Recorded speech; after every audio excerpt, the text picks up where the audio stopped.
Hello everyone. I had troubles with managing my time. I created this method which has helped me a lot, and I use this across all my projects, and it always shows good results. And I hope you make a good use of it, and I hope you enjoy this. First of all, we're gonna make a list of all the tasks we need to do. So I'm gonna go ahead and write down something like create a post. Then I'm gonna edit a video. Then I'm gonna work on the website. Okay.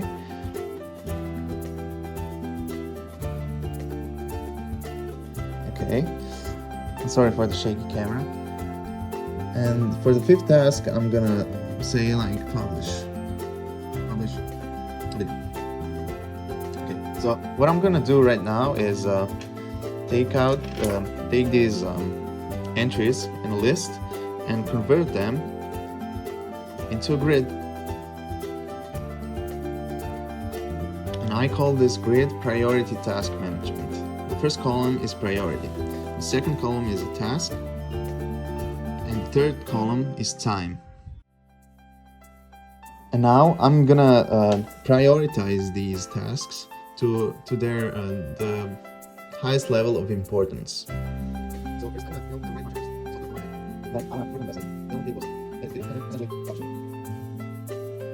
So these work for me.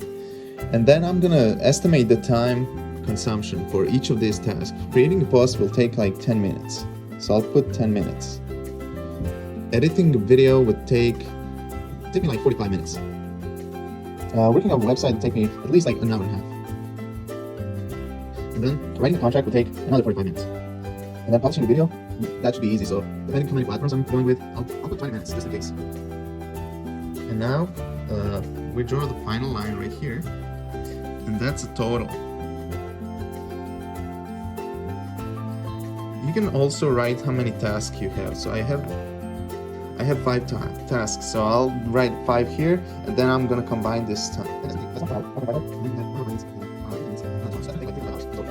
This method has proven me that I can manage my time so much better, that I have control and a good overview of what I'm doing. And if I have a complicated task, like working on a website, then I'm gonna write another table which breaks down those tasks. For example, if I have to, write a post for a website, or I have to fix headers, or I have to fix the design, I'm gonna prioritize those accordingly. And then the total time I will just put in the bigger table. I hope you enjoyed this video, and I hope you make use of it. And if you do, post a comment or share your methods, how you manage your time. My name is Philip, and thank you for stopping by.